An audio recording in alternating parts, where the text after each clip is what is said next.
Yeah, we back, baby. Keeping it real. Who That Sports Pod? Dolph Jackson, Coach Rock, presented by the Come On In Sports Network. Who That Nation, how you doing? Come on in. Take a seat, it's all good, you're among friends. Breaking news, interviews, Saints Juice. Open lines up just for you. 9th Ward, 10th Ward, where you at? 12th Ward, 15, where you at? 3rd Ward, 17, where you at? 9th Ward, all the way in the back. Uptown, baby, downtown, baby. Everybody represent black and gold, baby. Uptown, baby, downtown, baby. Everybody represent black and gold, baby. Who that? Who that? Who that saying they gon' beat them Saints? Who that? Who that? Who that saying they gon' beat them Saints? Who That Nation? Falcon Nation, rise up and who that in the building, baby. As we just finished watching the New Orleans Saints and the Atlanta Falcons battle. Yeah. For the 103rd time. Falcons take this one. Falcons now lead the all-time series 57-56. You see, I'm in the building with my brother. Hey, today is their day, bro. They whooped our ass. And let me just say this. A lot of y'all were hating on me this morning when I took off my fan hat and put on my analyst hat. And I said the Falcons will win this game. You are what your record says you are. And have we not been watching the same team since the summer? So with that being said, I'm going to turn it over to my brother and let him introduce himself to those of you who may not, for some reason, not know who he is. What's going on, chat? What's happening? What's happening out there in St. I'm not going to say that because I catch a whole lot of heat from my side over there, but but yeah, you all know who it is. It's E-Man from Atlanta Falcons Pandemic. I mean, all up on YouTube, all on Facebook, Twitter, and all that type of good stuff. Just about every platform. But it's good to be in here, man, to share this platform with you. It was a good win for us, but this was a typical Falcons Saints rivalry game. It was a good game. The score didn't show how close it usually is, but I mean, outside of those two missed kicks, was it 2 or 3? Was it 2? I think it was 2. It was 2. He missed 2. 2 missed kicks, a fold down. Yeah, but outside of that, man, I mean, it was actually a good game, and this game could have went either way. I mean, we was on our 5-game skid. We lost 5 in a row. You guys were looking good, but we actually thought you guys were going to pull this thing out across the Falcon content creators. We thought you guys were going to actually pull this out, but it turned out to be a good win for us. We saw a whole lot of different things that went down that didn't normally happen, but hey. I take a W anytime. Got you, man. Man, let me just say this. These are 2 football teams that ain't good, and one just happened to be worse than the other right now. When I looked at this game and coming into the season, I say that coming into the season, the Falcons were a talented football team. On paper. But once again, the season has started, and after some big victory, especially after that victory against Buffalo, everything was looking up for you guys, and then all of a sudden it's like the bottom fell out. For us, the bottom fell out the day we hired our former head coach, and it's still falling out. But they have finally admitted to themselves that they are in a full rebuild. So what I wanted to see today, really I tuned in to see was Tyler Shuck. And for my who that's out there, let me just say this. It's a very small sample size right now. But I got to say, I like what I see. I like what I see from the kid. Yeah. Now, other than that, I mean, we got some stuff to talk about because we got the first rounder on the offensive line who continues to get his ass whooped. This is the kickback, and we're going to kick back. We ain't no holds barred. Come on in, say what you want. Listen, Cowboy and myself, we're going to put the link in the chat. And we want to hear from everybody. Falcon Nation, rise up. Who that nation, stand up, baby. So, who that record, dog? Clean your eyes. Clean my eyes for what? Tyler Shuck was not the problem today, bro. Come on, who that record? It's too early to start that BS, bro. I love you, but come on. Hey, I'll tell you one thing about Tyler, man. Yeah. That joker showed a lot of heart because we put a little bit of heat on him. That joker, he actually reminded me of a mini Tyson Hill. The joker played with a lot of heart. He made a lot of things happen that I was surprised he was able to come in and do. Especially going down the stretch, he stayed composed. He didn't outside of that last interception he threw. I mean, he played a very good game. I mean, you couldn't ask more from a rookie. I mean, he played very good. Man, the kid played a good game, man. It's just you need help, man. And let me just say this: not only do we have a rookie quarterback starting now, we got a rookie head coach, and every week he's starting to remind me of a rookie head coach because some of his damn decisions, man. You have a big, and to me, this was one of the biggest turning points in this game that a lot of people may have overlooked. You get after the field goal, you get the big kickoff return. And on first down, on the very first play after that, he puts Taysom Hill ass in the game. Why?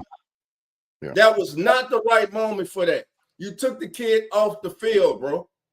That was not the right time. That was a bad call at that moment. And just to let y'all know, the Cowboys with a walk-off victory over the Eagles just now. 24-21. What a comeback by the Cowboys, man.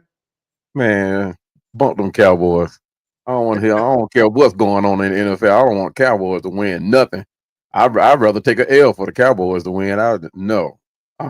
Truth be told, I hate the Cowboys worse than I hate the Saints. So I mean, it is what it is. At least I got love for them Saints to win the South.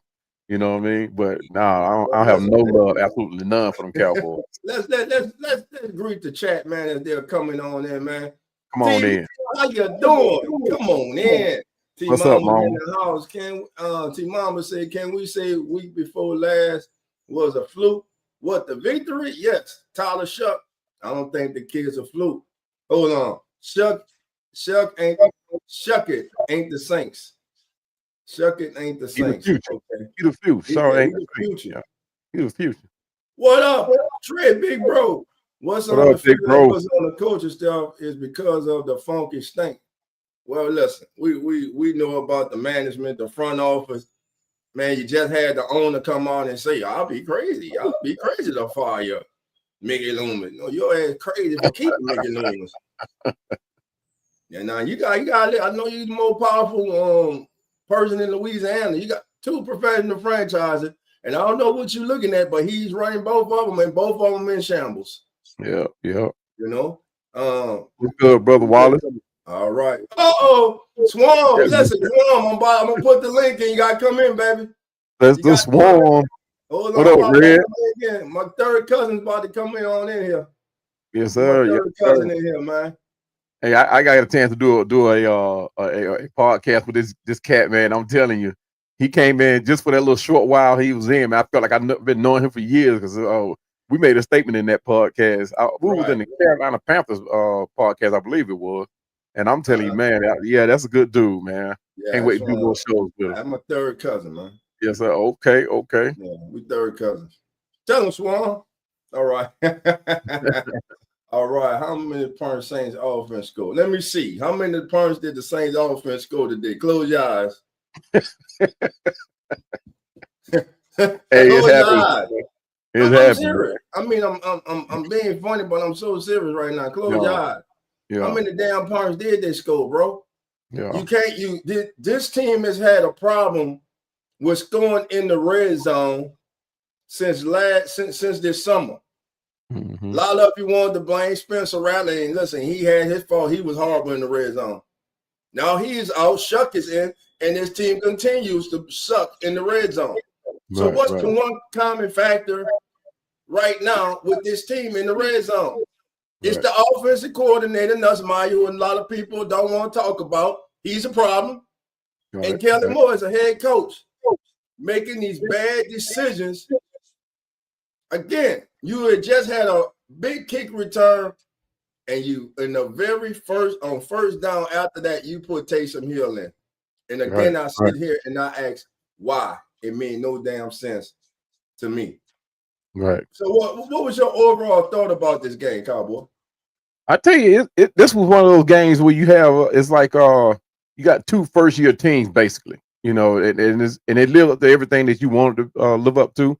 It wasn't quite. It was like a step above a preseason game. But you know, you guys, both teams, both of us are in the same boat pretty much. We got first-year head coaches, first-year quarterback, first-year coordinators.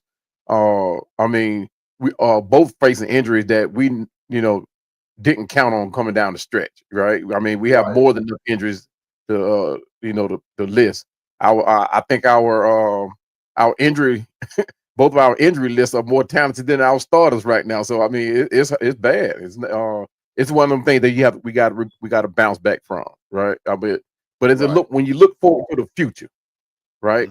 Hopefully these coaches learn from their mistakes, learn the game that they saw today, took something that they didn't realize would actually happen. You know, they didn't realize how big this rivalry is with you guys, right? So, but hopefully going to the future, the games get better, you get more scoring, more defense, and you got players that play with heart, that want to play with heart. So hopefully we get a better showing of talent through going into the future. But I mean, I love today's game. Win or loss. I don't cut you off, Cowboy, but I'm about to get. We got Kellen Moore at the podium, so we're gonna try to get both of these coaches. And if you can on your end, bring up Raheem, and when he comes on, we go get him on too, so we can hear from both head coaches. Let me get Kellen Moore up there. Let's hear what he got to say right now as he continues his. Hey, you did what you signed up for, baby. What I do? I think I missed it. Hold on, I might have went too far. I think we missed the initial start of it, but here we go. We're gonna start it right there. Let's go, Kelly. Cause your play call and selection and spotty at times. Yeah, we'll just evaluate that as we go. Obviously, it's an important thing we'll have to evaluate. First, really dig into what happened today as far as, you know, let's communicate at a high level. Let's go through that process, understand how the outcomes occurred, and then you know, we'll obviously evaluate, and there'll be another day to continue to discuss that. Could Charlie Smith be part of that evaluation to get a look at him? Charlie's certainly in the developmental role. You know, he's done a lot of good. He's gone through this process for a couple years now in the developmental role. And so, again, it's something we'll just have to spend some time and invest some time. And say he's not going to be the answer to all that. And yeah, I think it's a process that we have to go through. Man, his kicking 68% on the season. Yeah, just some of the run game stuff. I like it. You know, it's a numbers game down there, and gaining Taysom, and you know, red zone's on me. We're not getting it done. So it's as simple as that. We're not scoring touchdowns down there. 0 for 3 today, had a huge impact today, and so you know, we got to find a way to get it done. Like Tyler getting those reps, is there any like future talk though, like investing in that maybe in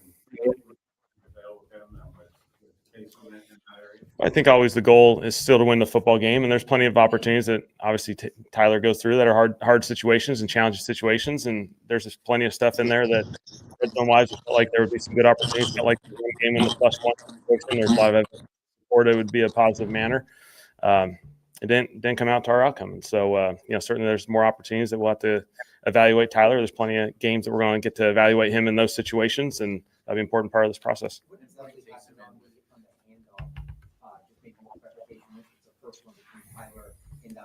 Yeah, it's just a play action, and obviously they got too close, and you know, there was a collision there, and so it was a play action play. We're just going play action pass, and yeah, I didn't get a perfect clean look at it. I was watching the routes as it went, and so I saw a little bit of the footage, but I'll have to look more into it. Yeah. Yeah. Yeah, run a lot of direct runs to Taysom at the quarterback position. Felt like there was a play opportunity there, and ultimately that's on me. Didn't work. So. How did you just feel like this was a game with just so many missed opportunities? Yeah, there's missed opportunities. Credit to those guys. They made the opportunities. They created, enough explosive plays in the game. They made the stops in the red zone. We had our opportunities like a lot of games, and it's just a matter of those small little margins we got to take advantage of them. How would you describe this as a play caller in this game? Is it frustrating during the course of the game, or do you still feel like you got a bunch of things working? How would you describe, I guess, self-evaluation, the job you did as a play caller? Yeah, not good enough. Obviously, we didn't get done on offense. It's choppy. We weren't able to create the flow that we had the previous week against Carolina, and so frustrating. I haven't done a good enough job with this group, and we gotta find a way. How the play calls happen? All right, because I can't really stand to listen to no more of this. Certainly, their pass rush have been really productive. I'm gonna get Zach on. Zach was at the game. Zach, man, you got the hold on, Z. Well, Z, you got the full screen, bro. Can you hear me? Oh, you got the Yeah, full we screen. can hear you. But look, like I want to double up from what Cowboy was just saying. It was like it almost seems like a step up from a preseason game. Obviously that Right. Falcons are banged up. They got more injured today, which that sucks for them. Just trying to be in the middle pack of conversation. But we even have people. But goddamn, I don't need this bright ass light. Scout trying to give me a background light.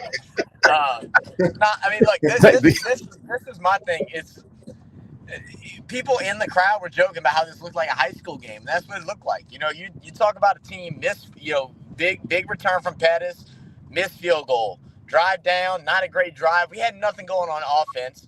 Get into field goal range, another missed field goal. Second half, they turn it up. We get upfield, we're kind of moving, we're doing things that we need to do right. Get to the 1 yard, not once, but twice, and we can't convert. We can't score a touchdown. Make that shit make sense. You know what I mean? It's frustrating, and like listening to Kellen Moore makes me more pissed off, like a mellow kind of coach or whatever. But man, at some point you just got to stop repeating and regurgitating the same exact things over and over again. He's reminding me of fucking Willie Green right now. I want you to say we came out, we played like fucking shit. I coached poorly, and we didn't get the job done because we got on the 1 yard line. We couldn't get in the fucking end zone. Like, just be honest. Right. But that's what I mainly got to say. But how you doing, Cowboy? Congrats on the win, brother. Hey, what's happening, Zach? Hey, man, we maintaining it. For a second there, I thought Zach was watching a cricket game. He was starting to get loose with the language and everything.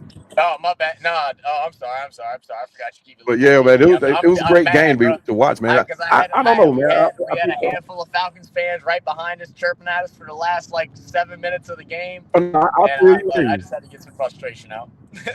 Yeah.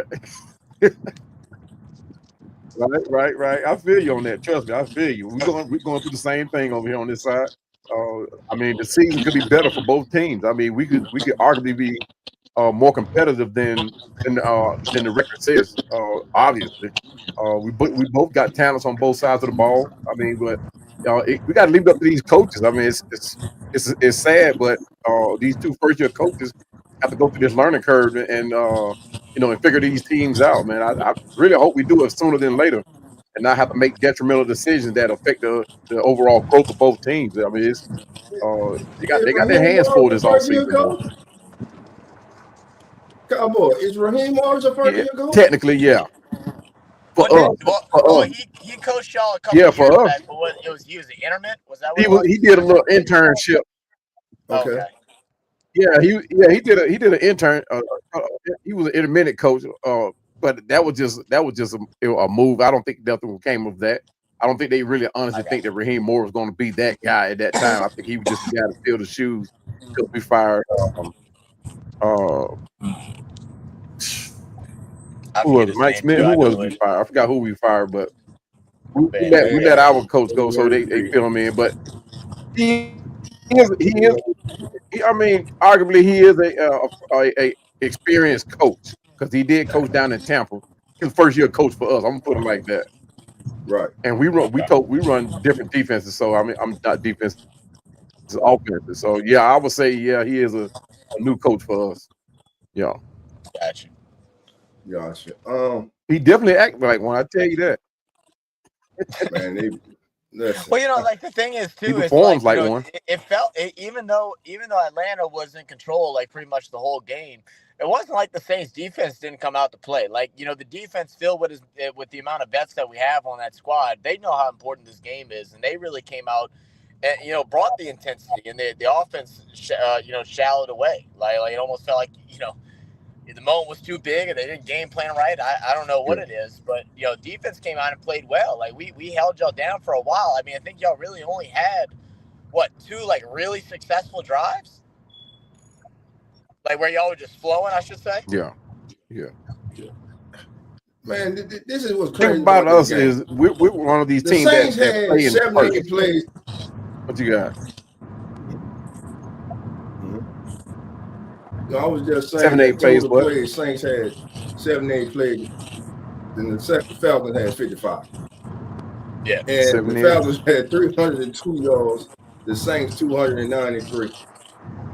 You know, and we go back looking at the struggle we've had on third down. We only converted, I think, 4 out of like 15 third downs or something like that. Right, and it was bad.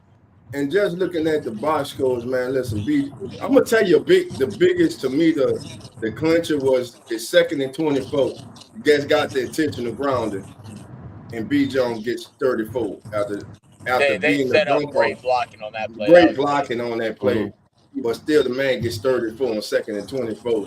And then the next play, Sugar Free gets burnt by Donnell Mooney for the touchdown, because I told y'all I ain't calling his ass that word, because he's sugar free. You know what I'm saying? He ain't got no sugar in him, baby. I agree. I started Oh, yelling that man. game, dog. I said, there goes Sugar Free, leaving players wide open again down the field. Everybody looked at me and started laughing. I was like, you know, at least it's the Tulane kid that got in. So, like, there was some weird mix of cheers and stuff like that from that, just because, you know, he's a Tulane kid. But hell, man, it was like he's wide open. As soon as they set that play up, I said, oh, they're going for a deep ball here. Everybody in the stands knew it. Everybody on the field had to have known it. Kool-Aid had one job and leaves them fucking 3 yards open. Now on the broadcast, they highlighted Justin Reed, who had his eyes in the backfield and so could have been responsible for that deep middle of that field. Mm-hmm. You know, so that could have, you know, that's a possibility too. But still, in all, man, you can't give up that big play. In 2 plays, they in the end zone. To me, that was the game. That was the match. And also, Senior Richards was getting his ass whooped all day on that right side.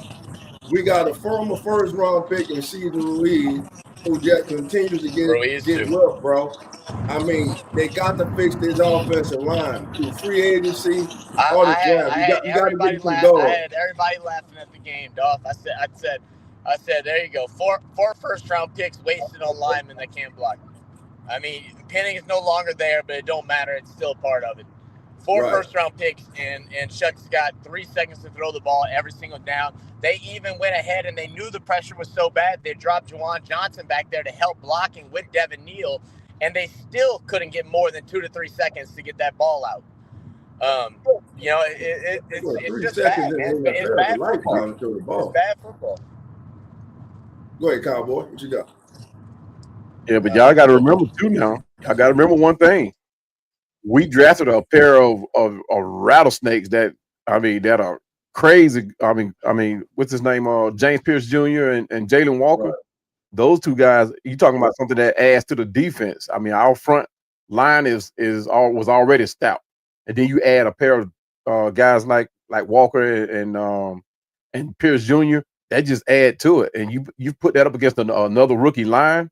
Oh, that's crazy. That's crazy. I mean, they, for the most part, and you guys pretty much, I'm not going to say you guys played that good as far as offensive line. You saw the improvement, but you were able to make plays. Tyson Hill, if it weren't for him, I think it wouldn't have been that bad. I mean, it wouldn't look that good as it did, because Tyson Hill is all Saints, man. That joker there.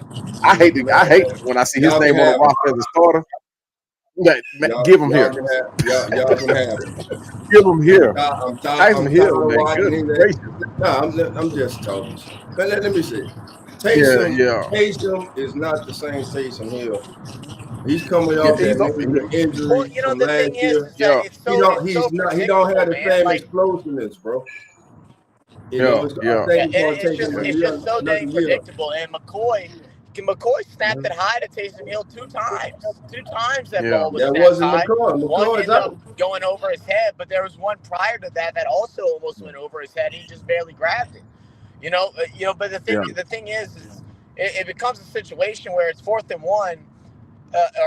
Whatever. We're down at the 1 yard line. We're going for all 4 downs. Like, at some point, you got to pull out a play action. You got to pull out something a little bit different. Like, I actually really like the design run for Tyler Shuck that got us to the 1 yard line. Prior that second time that we got down there, it was a really well designed play. It was something different. It caught everybody off guard. I mean, Shuck. I would like to see Shuck put his shoulder down and actually get into the dang end zone. It didn't happen that way, but like that was something that was different. But every other play was same. We were just like, oh, yep, run up the middle. Okay, Taysom, let's see what he does. Whatever. It's repetitive, man. But I think that would be on your OC because everybody knows when you put Tyson Hill at quarterback. One thing he's not going to do most times out of 10, he's not throwing, he's running. So that will be on the OC to be like, hey, look, let's get some variation here. Let's not be too predictable. Let's throw it a couple of times. Even if we're not going to expect Tyson Hill to throw a long bomb, but you can expect him to throw through a tight end. You know what I mean? So I mean, you got on the forward down. They tried to, and they got batted. On the forward down, he rolled out. Like You got batted. You know. But my thing is, I was talking about like in the short yardage situation that he was in. We knew he was running. That's why we stacked the box on him.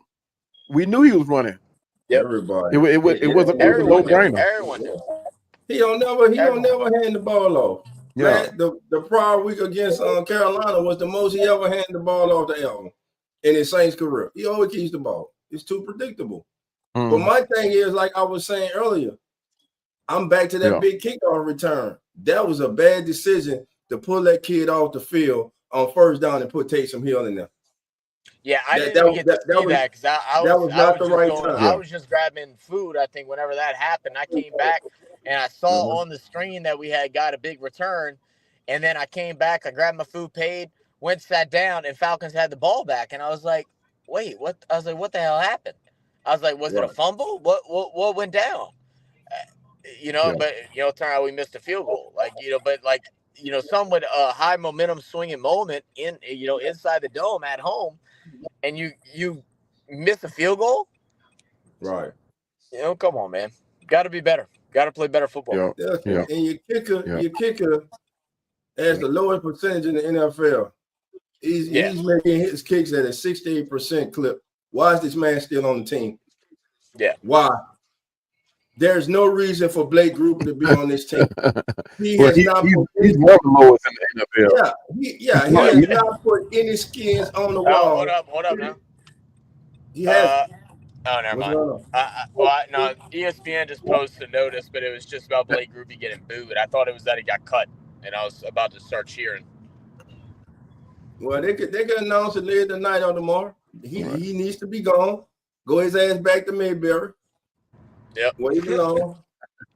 Open killer looking ass. I'm tired of him, man. Not the Mayberry. Gotta go. I am tired of him, bro. There's only so many chances you can give somebody, man. Look, I feel for the kid, whatever. It sucks, but it's time to go. It's time to go. What's going on, Chase? Come on in. Chase says, rise up. Hey, y'all rose up to that forward victory, bro. Congratulations. Waiting on the that's my boy. That's my boy Chase. I need to go check him out. He's another Falcon content creator here too on YouTube and Facebook. He's another content creator. Who that? Chase? What's his channel name, man? What's his channel? Chase, what's your channel? Put it in the chat, man. Chase, Chase. Yeah, put it in the chat, man. Yeah, man. But again, a real talk, man. The rivalry, man. Look, the game was a game. Again, the link is in the chat. Anybody would like to come on with us, please feel free to do so. The game was the game, but it's about this rivalry, man. It's the love or hate. And the other night, Cowboy, I caught some of your show, man, and like you were saying, when we say hate, man, we're not saying literally hate somebody. Yeah, appreciate it. Yeah, you know, I dislike Yeah. the Reds. I dislike the Falcons, but I got love. That's my brother right there. Yeah, Small's my cousin. You know, shout out to the Dixon Way. You know what I'm saying? You know, Country Low. You know, and others, man. Yeah, I had a long conversation with.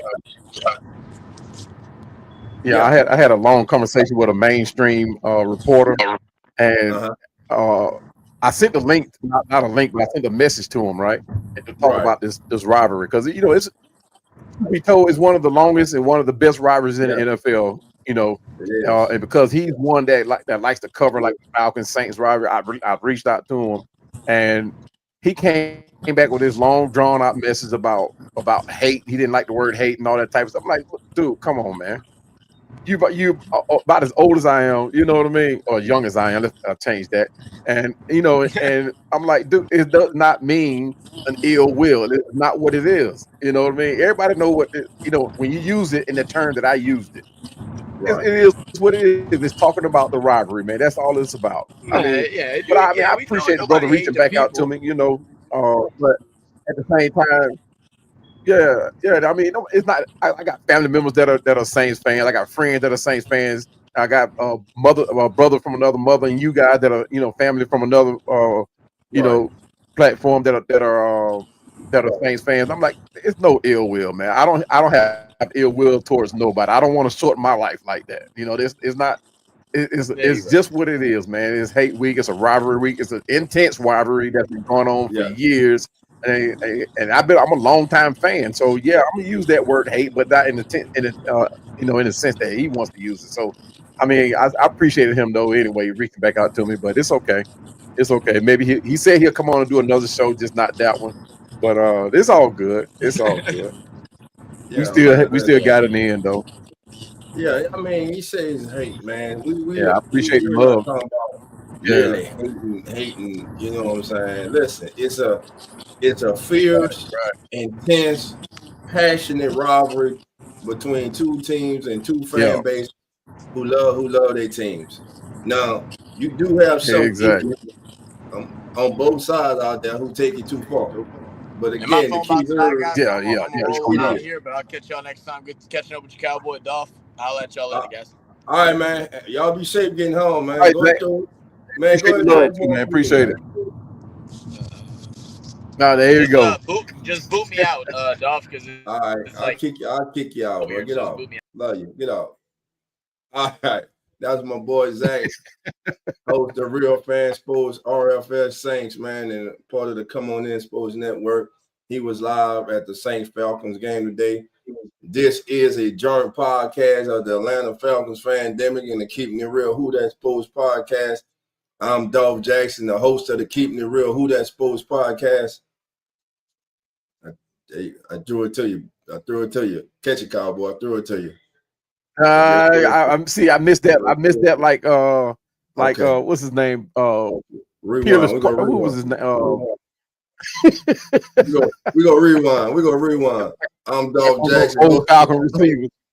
Host of the Keeping It Real Who That Sports podcast, and I'm joined by. Hey man, look, and I haven't even started drinking yet, man. This is E-Man. Hey,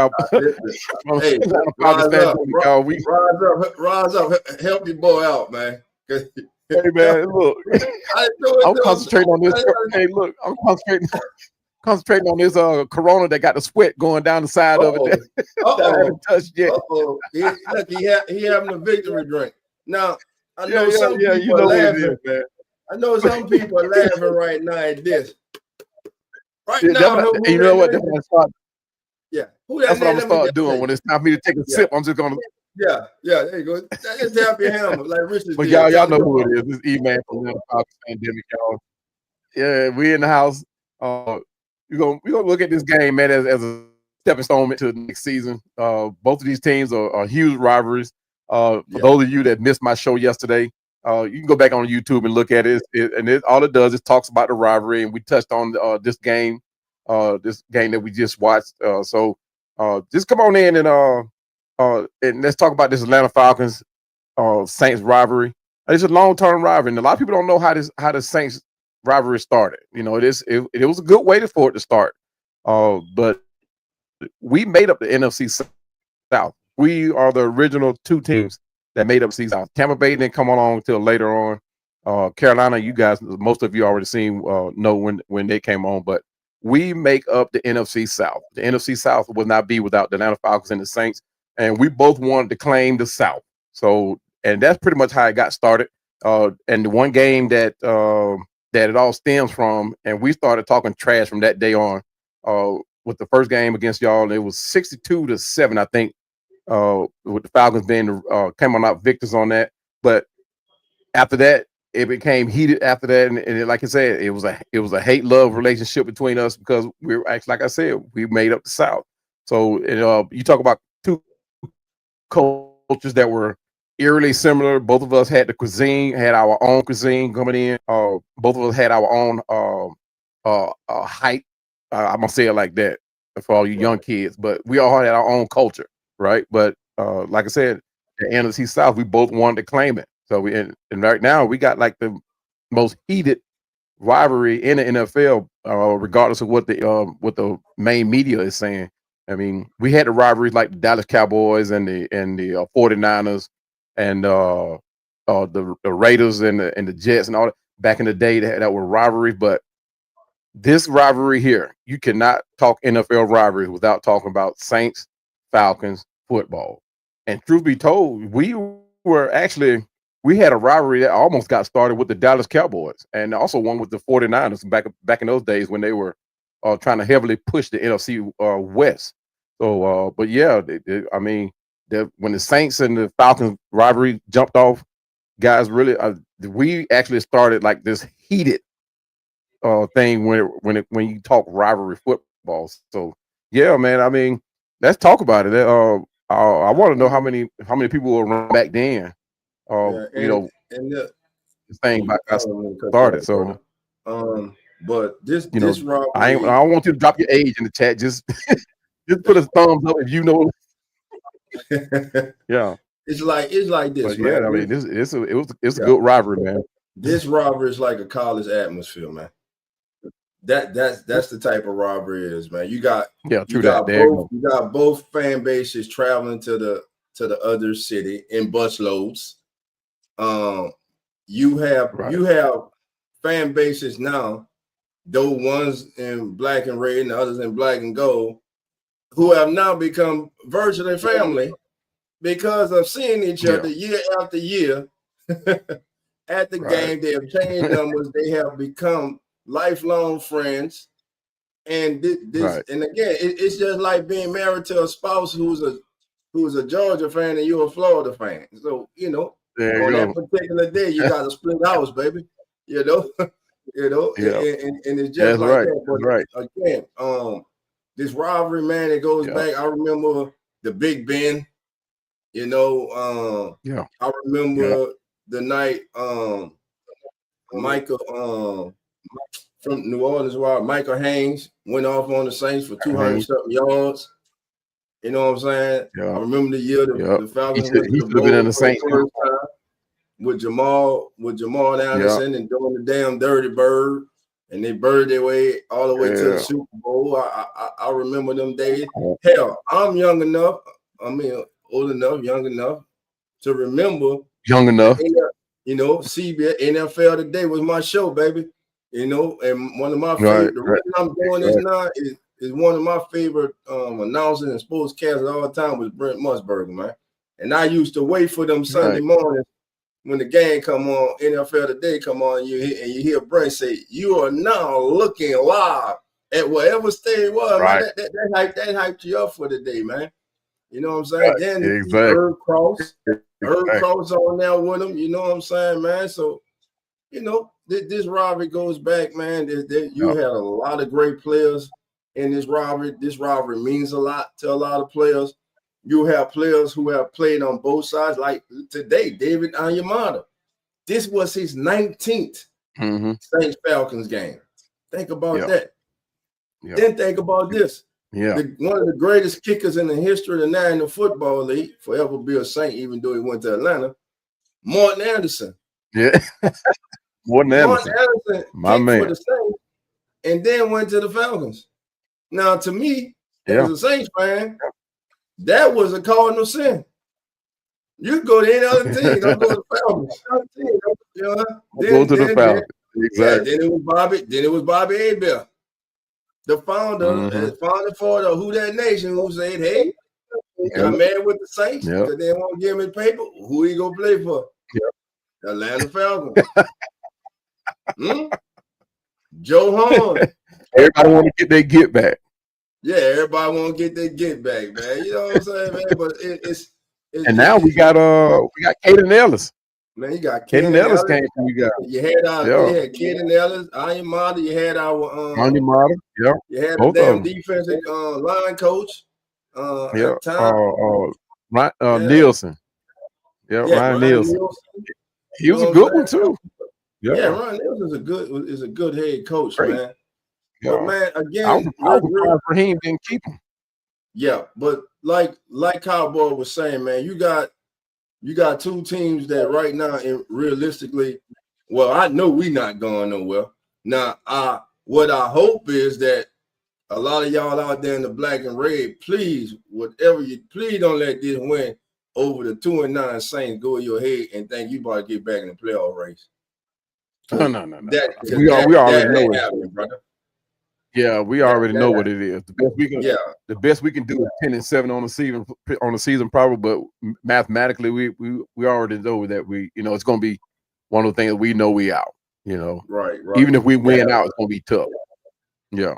Because we've already lost. We lost 2 games against Carolina. Lost the 1 against Tampa Bay.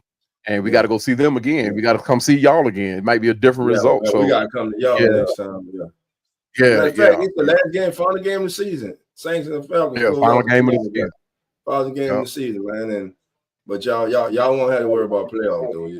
Y'all ain't worry about it. Y'all won't be fighting for 10-7. Don't do it to yourself, bro. Like I said, it's a typical Falcons Saints rivalry. Don't do it. You never know. I know that. Different results. I know both of these teams will be picking in the top 12 in the draft. I guarantee you that. Hell, I know one team will be picking in the top 5. No, we won't be picking in the top 12. We already we've already stopped our first pick. Hey, that was a good move by y'all, man. Kids paying off. Man. And I think we still can get some great players with the remaining picks that we got. But a lot of people think that we should combine our picks to move up. But I wouldn't do it. I wouldn't do it. I'm going to trade. Oh, you know who else I forgot that we got from you guys? Who that? Terry Fontenot. Yeah. Terry Fontenot, our GM. Yeah. That's we why got him from you guys. Yeah. Why y'all in predicament? Y'all because he learned from Mickey Loomis. He worked with Mickey Loomis. No. I'm not gonna say that. Fontenot's a problem too, bro. He did a great job of rebuilding this team, man. When? I think he did a great job with us, though. When y'all made the playoffs since he been there? He didn't really have to rebuild it. He really didn't have to rebuild it. He had to restructure. He didn't have to rebuild his team. He had to restructure this one. Now, you talk about we got 3 players in the draft. I'll say it one more time. Now I was asking. Yeah, he had to restructure. Since he's been there. I mean, nobody could have predicted the kind of season that Kirk Cousins was going to have. Nobody. And you could arguably say that that was one decision that he probably would take back. Me myself, I like the idea of Kirk Cousins coming here, even for that amount of money. Because if you look at what the rest of these veteran quarterbacks are making, man, it is crazy. We got Kirk Cousins cheap, I think. The only thing is the back end of that contract hits our cap hard. But if Kirk Cousins had a deal what he's supposed to do, come in, win playoff game, and to the Super Bowl, nobody would have questioned that money. They would have said it would have been the best money worth spent. But because we're fans, we're couch coaches, and that's people going to have different opinions about it. But Right. if you look at who we picked up in the draft as a quarterback, injury prone, rookie, and somewhat variation of a different system. And of course, it was a different system, but you got to ride with the veteran quarterback. Nobody could have predicted that Kirk Cousins was going to have the season that he had with the injury, and then he got in his feelings about the pick. And truth be told, he probably got in his feelings about that number 8 jersey that Kyle Pitts was refusing to give up. So a lot of things changed during that time. And trust me, believe people, I think that number 8 jersey had a lot to do with Kirk Cousins and the way he performed last year. That's just my opinion on that one. I mean, if that man performed like that last year with Jersey, he shouldn't be playing football. I highly doubt that. But let me ask you that. Hey, why y'all do that, bro? No. I'm serious. I'm serious when I ask this, bro. Why do y'all do that, man? When I say y'all, I mean my fan base too, bro. Because they saying the same thing about Tyler. Yeah. All right, you know that was Michael Penix Jr. was a good selection for y'all, man. You cannot I know that, hands down. I know that. Getting hurt or injured, but people like to use the word injury prone. Now that he's hurt, it was a bad pick. We knew he couldn't stay healthy. We went out, we got Kirk Cousins, we gave him $100 million. On our side, it was like we gave Derek Carr $100 million. We didn't draft a quarterback, and now we stuck in this situation. We go out, we draft a quarterback the first time, but man, he's 26, man. He's too old to play. He's 26. You know, sometimes hey, look, and you know what though? Yeah. In the same breath, they saying Bo Nix. They saying Bo Nix is one of the best, and he's the same age. The man spent 20 years in college, but he should be one of the best. Yes, but here go the thing too, and here go the thing too. A lot of people are not realizing the role that Kirk Cousins plays here for Atlanta, right? And Kirk Cousins has to be. Well, at the present time, he was the starting quarterback, but now he has to play backup quarterback. He still has to mentor Penix, right? He still has, and you got a first-year offensive coordinator. Now he got to babysit him, and he got to still remain in shape and in tune with what the offense is doing, and keep this Michael Penix doing what he's supposed to do. I mean, he playing like 3 different roles. So I mean, that $100 million, man. I'm like, we spent that. I mean. It was either him or who else. Who else you going to pay that to? Who's Tannehill? No. Who's the offensive coordinator? Zach Robinson. Zach Robinson came from the Rams. First coordinator. When he was hired from the Rams. No, last year. He came to y'all last year. This is his second year. Yeah, second year. So my thing is, when Zach Robinson came, he was one of the most coveted young coordinators out there. You guys got him. We had last year. We had presumably. Last year we had that ain't what y'all was saying when y'all got him. It wasn't presumably then. It was like we got. No. I don't know who said it. Yeah. They said. Look, I don't know who said it because you might not say he was not the offensive coordinator with the Rams. No, he was no. I didn't. Well, somebody may have said it. I'm just saying for the most part, everybody was suspect.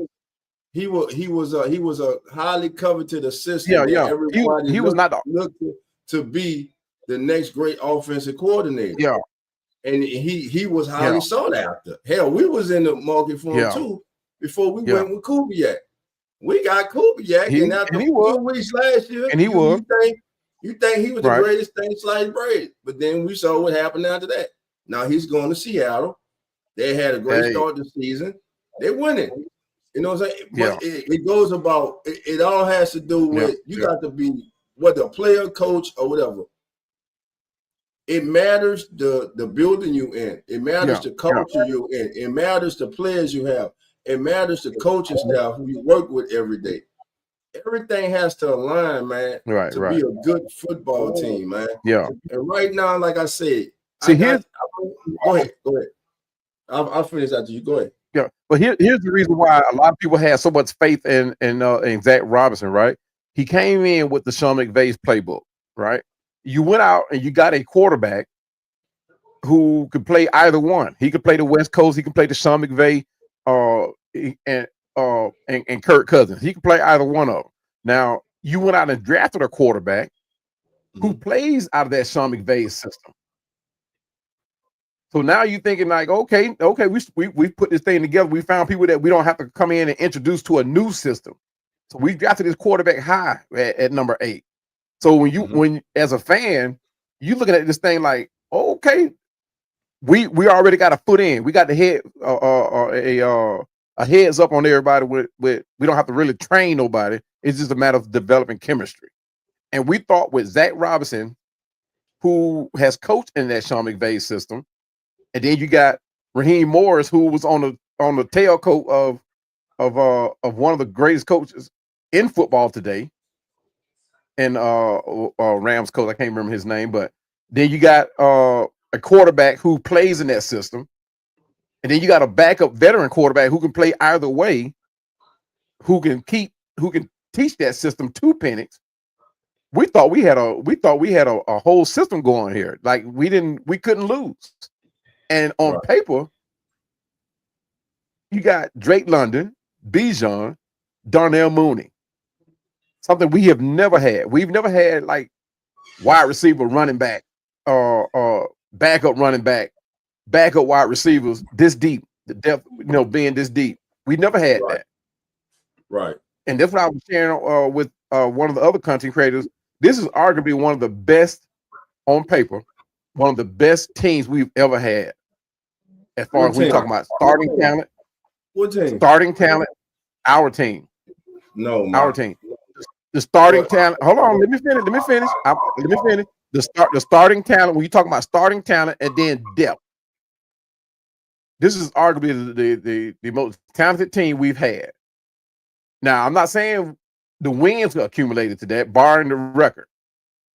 But when you talk about personnel wise, if Drake London go down, we got Casey Washington, we got Kyle Pitts, we got Darnell Mooney, Ray McLeod. We got all those guys that can step in and handle the rock just like Drake. If Darnell Mooney goes down, if they had brought him up, then we would have had him. But either way, we had receivers that could cover if one receiver goes down. We got 8 receivers on board right now, and all of them could start anywhere else in the league. Every last one of them. We've never had that. We got 3 of the top running backs in the league. Any one of them go any place else and start.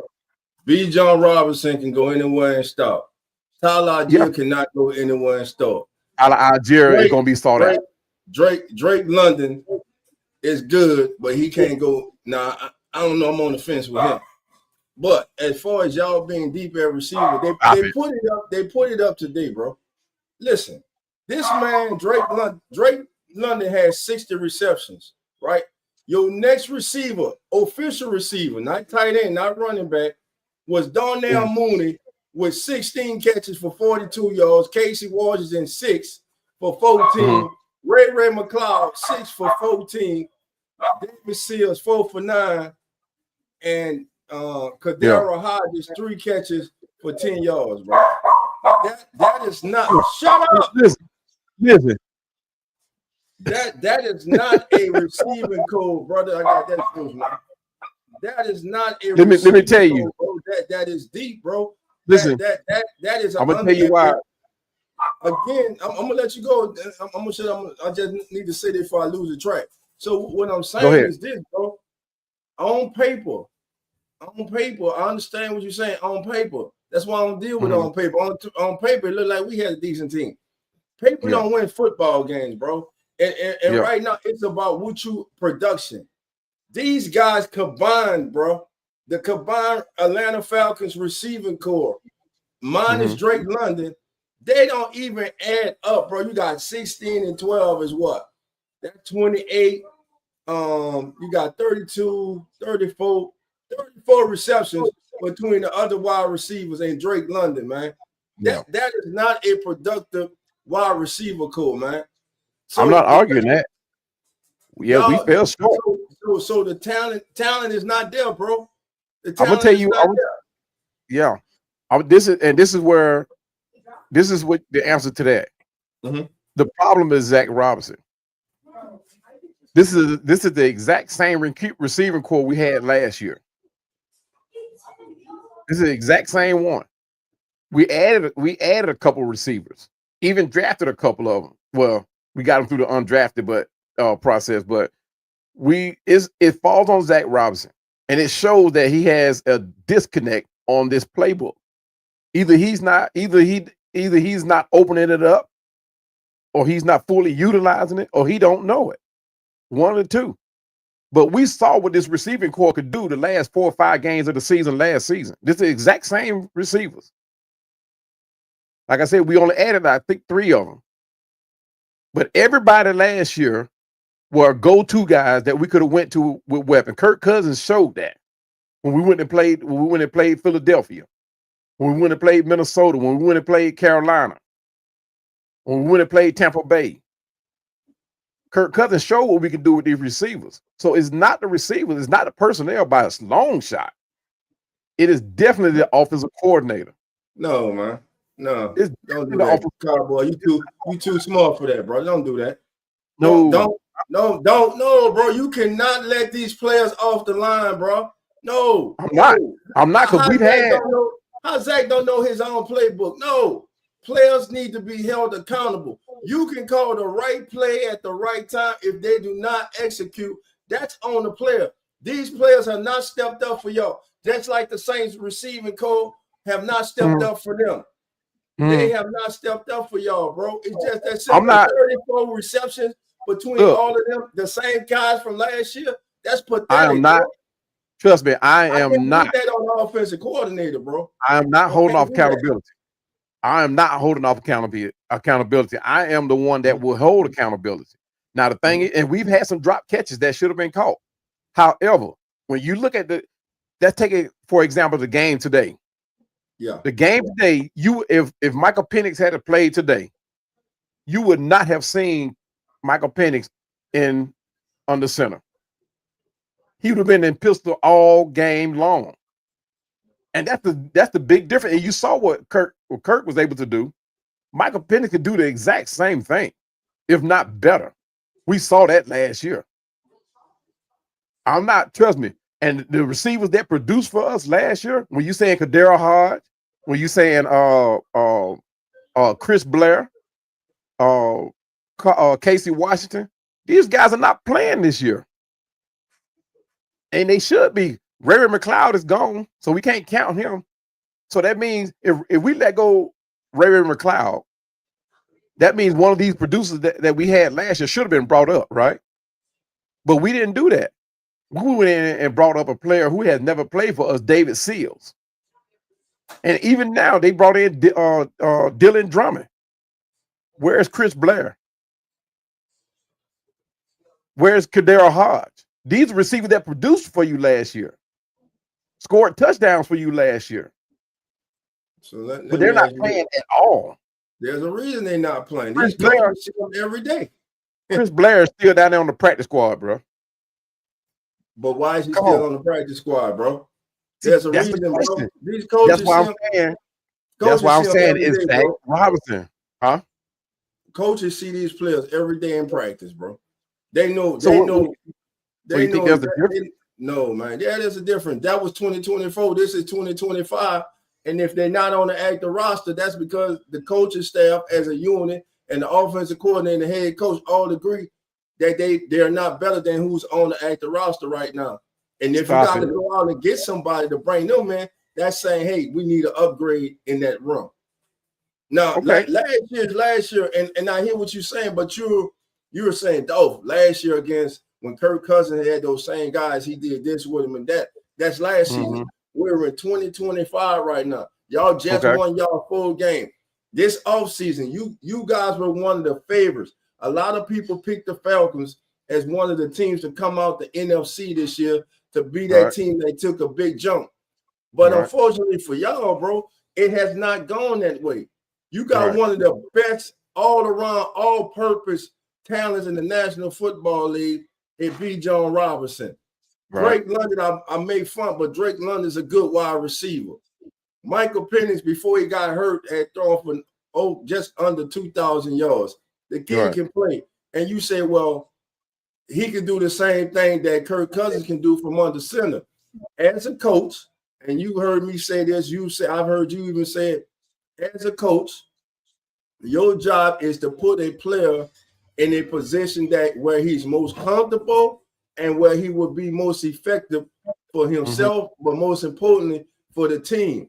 So as a coach, you don't want to take a square and try to stick it into a round hole, bro. You don't want to force it in. You have to be able to adapt. So and that goes for right now. I believe it's play calling and the players here in New Orleans. The red zone has been a problem with this team all the way back in training camp.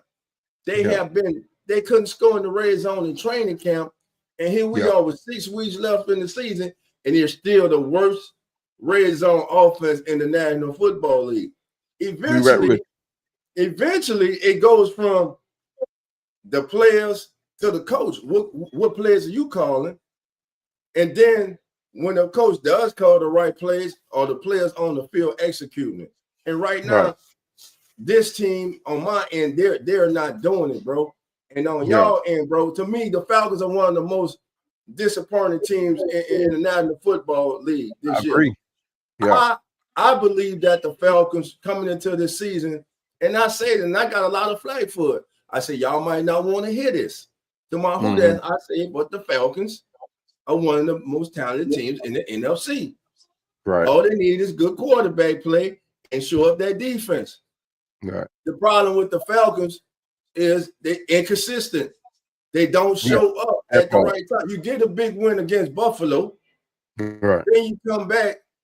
How the hell you get shut out by Carolina? 30-0. Right. You know what I'm saying? How the hell that happened? That's my point. That's my point. But the coach, you don't get a field goal. You don't get a that's field my goal. point. Look, that's my point. Look, when you watch this game here, I truly believe that Kirk Cousins called his own game. I truly believe that.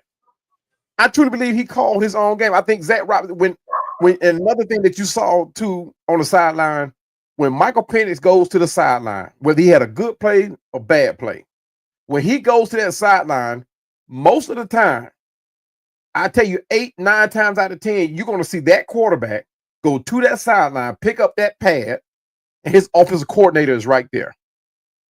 I don't think you will find not a footage this year where Michael Penix and Zach Robinson showed that type of relationship. Now today, they kept the camera on Kirk Cousins on the sideline. They showed Zach Robinson in his face the whole time. There's a disconnect, bro. I mean, it's Zach Robinson. I'm telling you, and a lot of Falcon fans would agree that if Zach Robinson is here at the end of the season, or should I say by the end of the season, he's not gone. We don't want to win. Because he is the orchestrator of this offense. He has that playbook. And if you look at that playbook, it is the most successful playbook in the NFL. And everybody that's using that playbook is successful right now. They're winning. Nobody has a losing record. You don't have a losing record. Who else using McVay offense? Tampa Bay uses it. Philly uses it. Philly uses what? That McVay system. They don't have that spread offense. They have that Sean McVay. They offensive coordinator was with them last year. He backed up Kellen Moore. Kellen Moore was there last year, and Kellen Moore didn't come from McVay tree.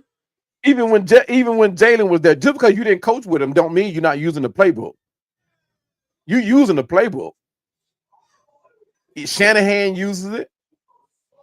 Shanahan his daddy made the playbook. So I mean, no, he's using Sean. He's using that. That's all in the same system. All that is under the same tree. His dad too. All of that is under the same tree. Bill Walsh playbook. Yeah. All of that is. We call it the Sean McVay because he's the one that has won Super Bowls with it.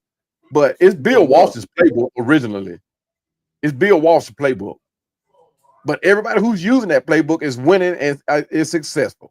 If they have a mobile quarterback, they are winning and are successful.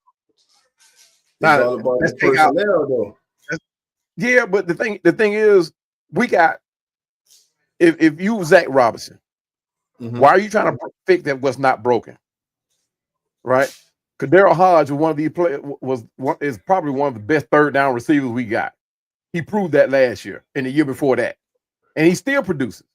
Chris Blair, same way. He came into the season being one of your best wide receivers. Another bad coaching decision. Our kicker, him and Younghoe Koo go head to head in practice all through preseason. He came in. We got this man from across seas, from Germany. This man beat Younghoe Koo all season long. He beat up on him. But when it comes down to making the 53-man roster, you keep Younghoe Koo and you place this man on practice squad. Your Lenny Craig, you put him on the practice squad. Now, mind you, any player that you pick up in the international waters, you have one player that you can pick up that does not count against a 53-man roster. Yeah, we got one. Charlie Smith. Why we don't have this man kicking field goals? We don't went out and got 3 other field goals and ain't gave this man a shot. Now this man here kicking 70-yard field goals. Yeah, in practice. It don't matter. This man, hold on. I take that back. Yes, it is in practice, but if he do it in practice, give him a shot on the field. You giving everybody else a shot. He's the offensive coordinator, not the special team coordinator. Yeah, that may be true, but the fact that you have went from Younghoe Koo, you let him go, but you go outside the organization and you brought in more kickers that can't kick 70-yard field goals to save their life, and what has been shown, they can't kick 40 and 50-yard field goals. So at the very least, how is this man gonna get game day experience if you don't put him in there? Yeah, did the special team coordinator or head coach say he needs to be in there? Yeah, he obviously need to be in there. We lost games because we couldn't kick field goals. Listen to what I'm asking. Has the special team coordinator and the head coach say, "Hey, it's time for him to be in the game," and have they started him? No, they have. I'm pretty sure they have. They see him every day, bro. We got Charlie Smith. I know exactly what you're saying. We got Charlie Smith, strong leg. He's an international player. Everyone right now, we've been early in the season, we were calling for Grouper to go. Now, definitely after this game, for some reason, he holds to us. And so I know how you feel with that one. He's still on this team. We're going to go outside, most likely, and bring in kickers for trials. Right. We got a kid right here on them kick. Listen, we're in a full rebuild. We ain't winning. We ain't going nowhere, so it can't hurt to see what this can do. What he can do to a game. You know, so I'm with you on that. But again, if the special team coordinator and head coach don't make that call, we can't see him. And that's why I'm putting it all on Zach Robinson. Now, Raheem ultimately is the head coach. Yeah, he ultimately is the head coach. But when you look at the one or two, if this team decides to move on from any one of them, Zach Robinson gonna be the one we move on from. Raheem is gonna be giving out one. This is only his second year as the and head coach. We always give our head coaches 3 years. So he's gonna be here. Don't do it. Learn from us. Don't do it. But Raheem Morris made the mistake when he took the job. He made the mistake of bringing in 2 brand new coordinators, inexperienced coordinators that could not help him. Well, how do you become an experienced coordinator? Because every experienced coordinator right now was an inexperienced coordinator at one time. I give you that. And coming in as a new head coach, bro, that's just like you. You coming in, if you the head coach, you go to the grocery store, man, you want to buy your own groceries, bro. If you go down as a head coach, you want to go down with your guys. Yeah. You but gonna hire people that you feel are competent, people that you trust. And see, a lot of times that goes into this coaching stuff too. A lot of coaches need coordinators that they trust. And what kind of coach are you? Are you the kind of head coach that micromanages, or are you the kind of head coach that says, "Hey, I hired you to do a job. I'm gonna let you do a job. If I see where I need to step in, I'm gonna step in. I don't care if we're friends off the field. I don't care if our wives talk every day. They go shopping together. I don't care about none of that. Because at the end of the day, it's a business and it's about winning football games. So my thing is, bro, like I've said it and I said it. I'm gonna say it again. I don't believe Raheem Morris unless y'all go on a major winning streak. I don't believe he should be the head coach of the Falcons next year. But here's what's going to happen. They're going to let him start the season next year. And if things go bad, then they're going to fire him in the middle of the season. Then you're going to have to promote an interim head coach. Then you're going to have to go at the end of that season and start searching for a head coach. Then you're going to hire that head coach, and then he's going to have to come in with his people, and then you're going to have to let him try to build his foundation and build his program up. That's what we're going through here. I'm telling you, bro. I'm sitting here and I'm watching it, and I see it. Yeah, that's how we've done it. That's how we've done it. And now, to your point, if I'm a head coach, I'm a first-year head coach, right? If I'm coming in, I'm not going to play the buddy system at all. Right. If I want to keep my job and I want to bring in competent coordinators, veteran coordinators, that if I can't come up with an answer, I can lean to my coordinator and say, "Hey, I need your help. What do you think we need to do?" He can't do that. Raheem Morris cannot do that. Zach Robinson cannot do that. Jimmy Lake at the time, he could not do it. Who he gonna turn to? What do you mean? His offensive coordinator. This dude can't tie his shoes. And Raheem Morris can't coach. Raheem Morris is not a head coach, bro. Listen. He's not a head coach, bro. Everybody is not head coach material, brother. Yeah, that's the point that I'm making. I'm a head coach who's first year a head coach. Matter of fact, Dion did the perfect thing. Dion said, "Hey, I'm first year coach. I'm going to bring in guys that know what they're doing. Guys that can get the job done." And that's what he did. That's why he's so successful. He didn't play the buddy system. He could have very well have went out and got Michael. He could have very well went and got Michael Irvin. He could have went and got Michael Irvin. Successful what? Colorado? Yeah. Colorado ain't successful. Colorado losing. And Jackson, he was successful down there too. Now, hold on now. Let's give the man some slack. This man is bringing about a program that couldn't win a game. Yeah, they won one game in the last 2 seasons. So he has been turned. He has. They won. How many they won this year? I don't remember this. I know they won more than one. They might won 3. I mean, but the competition is a little different too now. And he said himself coming in. He said he needs 5 years. He needs it. He said in 5 years' time, he'll be able to play against different competition. Got to build them trenches up. That's what they. That's what he said. That's what he said. He said, I don't have the trenches. I don't have the linemen. That's what he said. Now, the thing it is, he brought along people that he can say, okay, if I'm at a loss for an answer, I can lean on this guy. Right. Now, mind you, he has a head coach, 2 head coaches on his staff right now that have coached in the NFL. That's telling me he's went out and got veteran leadership.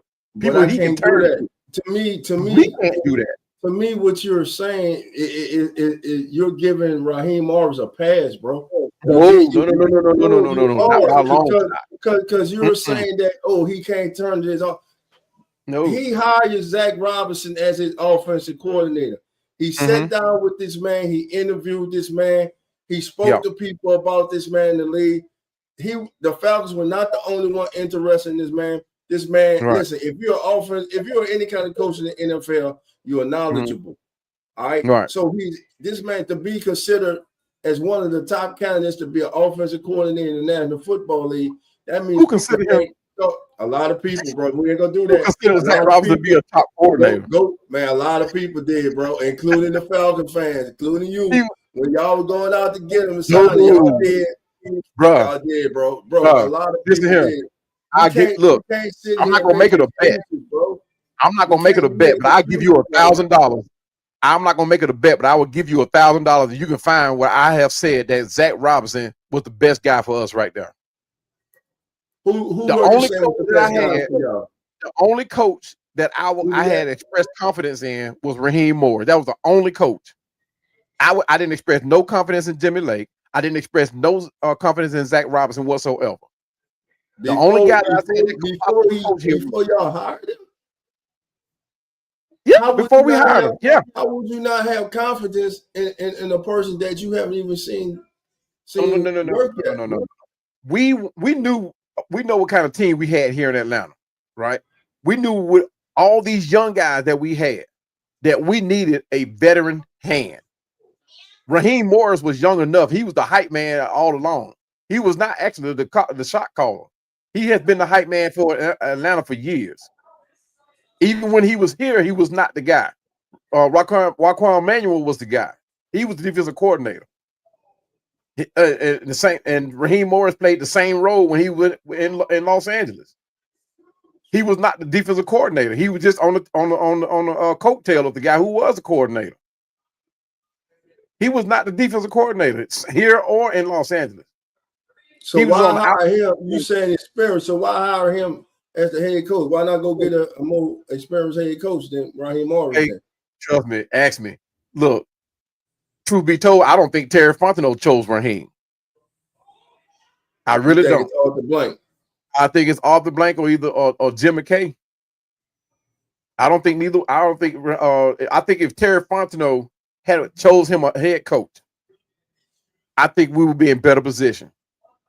They gave that man all free reign except choosing the head coach, and then when choosing that head coach, he brought along two coordinators that had no NFL experience whatsoever. They had NFL experience. I get what you're saying. Everybody got to start somewhere. I get what you're saying. Everybody got to. Huh? He had NFL experience. He was on the NFL staff. Zach Robinson was in the exact same position as Raheem Morris, only he was on the offensive side of the ball. He was on the coaching staff. He was not the coordinator over in Los and over in. Was he not on the coaching staff, and was he not? He was on the coaching staff, but it's a difference with the implement of the playbook, of the plays, of the week of the game plan. Again, everybody starts somewhere, bro. You can't. But the players had access to the playbook. No, but here go the thing. And I tell these guys this all the time. There's a huge difference between going from offensive coordinator to a head coach. Just because you can call plays and hype up a team don't mean you could be a head coach. Just because you're a great coordinator does not make you a great head coach. Exactly. Same thing goes for an assistant. Just because you're a great assistant don't mean you can fill the shoes of the offensive coordinator. That's why you see a lot of these players. Perfect example, Jared Gray, one of the defensive guys for the cornerbacks on our team. Now, as fans, we think Jared Gray is the next coming when it comes. I ain't gonna say the next coming. I know bad choice, but we think he can fill the shoes of a defensive coordinator. But this man telling you himself, I don't want the job. He comfortable where he is. He doesn't want the head coaching job. He comfortable where he is. He don't want to set himself up for failure. Now, if he chose to step out there, that's going to be on him. But Zach Robinson and Raheem Morris, both of these guys don't step into shoes that I don't think that they was ready for. Now, Raheem Morris, I say, yeah, okay, because he's been a head coach. He knows the Atlanta system. He knows the system, the culture. Then I say, okay, maybe he could make a difference here in Atlanta. He was that guy that got people that buy in on at least he did come in with a game plan. And he the one that got people to buy into that game plan. He had everybody bought in. But when it came down to game management, coaching, you started seeing where he needed tremendous improvement. We started seeing why he had been called up to coach other teams. We started seeing where the errors that he made, why he was never put in the position of the defensive coordinator. He was always the guy being the assistant to the defensive coordinator. So when he made that jump, I was like, whoa, wait a minute. Now you take Jeff Albrecht, for example. Jeff Albrecht is a defensive coordinator. That guy's he can command a defense. Now, after he did that, he would become a head coach for the Jets. Now, while he was a defensive coordinator, at the time the Jets didn't have not one Pro Bowl player. By the time he was done with that defense, it was 3. He did this as a coordinator. Now, when Raheem Morris, when he was so-called interim head coach, you would have thought, okay, he saw what was going on here in Atlanta. He came over here to be the head coach. Why in the world you let go Ryan Nielsen to bring in an inexperienced defensive coordinator? Ryan Nielsen had already had the defense playing top 10 football defense. He already had the guy. Yeah, he was not the guy. He did not fit his system. He did not fit what he wanted to run. That's what we got to learn, man. Listen, we as fans, bro, a lot of times we sit back and hell, I do it. And we're like, wait, why doesn't they do that? They should have kept this guy. The guy didn't fit their system. The guy didn't fit his vision of what he wanted. Well, he went to Jacksonville. Mm-hmm. All right. How's their defense? How's their defense? I mean, they were stout. I mean, they ain't finna win those. They ain't gonna recreate no grits blitz or nothing like that. But they still a good defense. But you also got to consider the personnel too. That's what I'm saying. It's about the personnel, but it's also about if you're a head coach and you got a certain, man, I think, and you look at your personnel that you inherited. Mm-hmm. All right, you looking at the film from the previous year. Mm-hmm. Okay, this is what they're being taught, and it's not working. I don't see that working. So first thing I'm gonna do is I'm looking at my personnel, and nine times out of 10, when a new coach comes in, that previous coaching staff, they're already looking to move on anyway. Right, they're not looking at, because a lot of stuff in the NFL is built on relationships too. Mm-hmm. A lot of the coaches get their first head coaching job, they reach out to former coaches that they'll work with, who are also some have come up in the ranks and some are up and coming, and they know and they trust and they see the work and they're set in the room with them. So that's what I'm saying about the people you bring in. And you brought up a good point about, because you're a good offensive coordinator to call plays, but when you become a head coach, it's different. So I think that's what's going on with Kellen Moore now. As a head coach, you got everything on your plate. You're an overseer of everything. Right. And then you're the overseer, then you're calling the plays too. And right now, he hasn't found his rhythm, I believe, as a head coach. Yeah. He has not found his rhythm as a head coach. He said today, it's on me. Yes, it's on you now. I have to find a way for us to score in the red zone. So far, everything that he's been coming up with has not been working. That's maybe he's calling the wrong play. He's putting the wrong players out there. And then the players that are out there, they're not executing. It's just that simple. Right. So that's all I was saying about that, man. But listen, this is the Atlanta Falcons Fandemic and the Keeping It Real Who That Sports podcast. Post game, Falcons defeat Saints 24-10. Now lead the all-time series 57-56, man. If that's not a rivalry, man, I don't know what it is. One of the most slept-on rivalries in the National Football League. It doesn't get a lot of fanfare nationally, but those who witness it know what type of rivalry this is, man. And Cowboy, man, look, it's been a pleasure, man, doing this with you. I wanted to do it during the week, man, but got caught up at work on the road. Oh, man, it was. I'll tell you about it later, man. It was a crazy week last week, man. Life keep happening, man. Life is keep life, and that's all. That's what they say. Life be life, and you know what I'm saying, man. But man, again, man, as I'm looking at the Falcons' final 6 games, man, you got the Jets who played tough today. Then you got Seattle, man. And they come to you, but then you go to Tampa. You got to watch Arizona. I mean, Jacksonville just escaped them today. And you go there. Then you got the Rams, man. The thing is, you got Seattle and the Rams coming to you. And then, of course, you close it out with the Saints. So all these next 6 games, bro, y'all have for y'all to have any chance of going on the run, man, you're gonna have to be one of those NFC West teams, bro. You're gonna have to be one of those. And you can't afford to lose to the Jets, and y'all damn sure can't afford to lose to us at the end of the season. Which gonna happen, though. We're gonna get y'all back at the end of the season. We're gonna get some get back. We'll get some get back. Keep y'all ass at home. Y'all be on the road. We'll hey man. I can't dispute that one at all. I mean, you guys, like I said, we never. I don't remember the last time either one of us swept one another. You remember? Man, I don't remember. It's been a while. It's been a minute. Probably so I mean, been like 5-6 years. Hold on. So it's been longer than that. I think it was back in the 90s. No, it wasn't no 90s. It was recent. What? Let's look at this. Well, y'all swept us.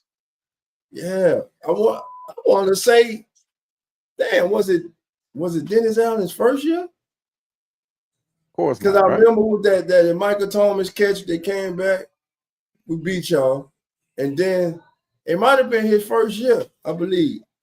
I might have to research that. That's about 4 years ago or so, man. Anybody in the chat that know it, man, let us know. But look, Cowboy and myself, we about to get out of here. My beautiful wife then came home, something in there smelling good. So, boy, dog, about to get on out of here, man. And once again, before I get out of here, man, I want to thank you, my brother. Yes, sir. For coming through, man. It was a pleasure, man. We definitely go do this again for the final game of the season, man. Yes, sir. I always love talking football with you, brother. I would say good luck to you, but you wearing that ass black and red, so I can't do that. But nah, man. Listen, Falcon Nation, man. Let me tell y'all something. If y'all are not subscribed to this man's channel, I don't know what y'all are waiting for. My brother, he does a great job. He's informative. He's professional, man. And he's just a great human being. And he keeps it honest, man. He tells you just how he feels, and he backs it up too. He got receipts too, man. You know, he got that receipt, baby, because people will fact check you, you know. Yes, sir. That part. Hey, one thing about me, I love learning the game. I never stop learning the game. So if you fact check me, hey, trust me, it's gonna be taken to heart. You know what I mean? And we form a relationship from there. So, like I said, I mean, I don't downplay it at all. I love being fact checked. Yeah. I don't get onto the internet a whole lot. I get a lot of stuff I get from me watching the game over the years too. So so like I said, if you fact check me, man, trust me, I take it to heart, and we formed a relationship. I got a guy, matter of fact, he's on the Harper LaBelle. He's a former long snapper for the Falcons. Vincent with 100 yards of football. You talk about a historian of the game. And I'm talking about baseball, college, NFL. This guy, he does nothing but share knowledge. I mean, this guy. Matter of fact, I'm gonna let you link up with him because you kind of remind me of him too. So, but this guy here, oh man, the history of sports. Right. I think that's why they named that show 100 Yards of Football. Man. Him and Harper LaBelle formed a relationship, and they have their own show. And they've interviewed people from like Bobby Butler, William Andrews, I mean, all the guys from back in the day, Stacey Bailey, they interviewed them all. But I hated that dude. Yeah, Harper LaBelle. I think he started out with the Rams, I think it was. And he came on with the Falcons as a long snapper tight end. So Okay. and he's pretty good. Yeah. He Yeah, invited me to be a part of his platform, but my plate is already full, man. Gotcha, and I may find a way to do it once I have more time, but right now, man, my plate it's just too full. But I appreciate you having me on, man. It's always fun talking football with you, sharing knowledge and all that type of stuff. Especially someone who talk about the same stuff that we grew up watching. So yeah, but yeah, I appreciate you having me on, man. Yeah, man. You know what I'm saying? Hey, is that water still running down side that glass right there in front of you? Man, I'm finna pour it out and go get another one, man. I don't drink. The last time I drank some warm beer, man. I was in school, man, and mom was calling to make sure I had breakfast. I was like, yeah, mom, I had breakfast. And she said, what you have? I had some eggs and some sausage I had left over in here. While at the same time, as soon as I hung up, I drank a warm beer and a couple slices of pizza and went to class. So that's some of the nasty stuff, warm beer. Man, what? Hey, remember that scene on Good Times when Sweet Daddy bought them a refrigerator because they gave him that warm beer. Warm beer, yeah. Yeah. A lot of let me go. We done lost a lot of them just now, bro. We lost a lot of them with that right there, man. Yeah, man. Once again, thank you, my man. Enjoy your evening, and I'll be definitely reaching out to you during the week, my friend. Much love, brother. Appreciate it. Much love, man. Best to you and the family, man. Tell the family I say hello. Family, remember, the doors are always open. So all you got to do is come on in. Come on in. We out. Rise up, baby. Let's go. There you go. That rise up. I think I'm gonna let him get out here with that rise up. We out. Okay, we out. Yeah. We back, baby. Keeping it real. Who That Sports Pod. Dolph Jackson, Coach Rock. Presented by the Come On In Sports Network. That Nation, how you doing? Come on in. Take a seat, it's all good, you're amongst friends. Breaking news, interviews, Saints Juice. Open lines up just for you. 9 ball, 10 ball, where you at? 12 ball, 15, where you at? 3rd ball, 17, where you at? 9th ball, all the way in the back. Uptown, baby, downtown, baby. Everybody represent black and gold, baby. Uptown, baby, downtown, baby. Everybody represent black and gold, baby.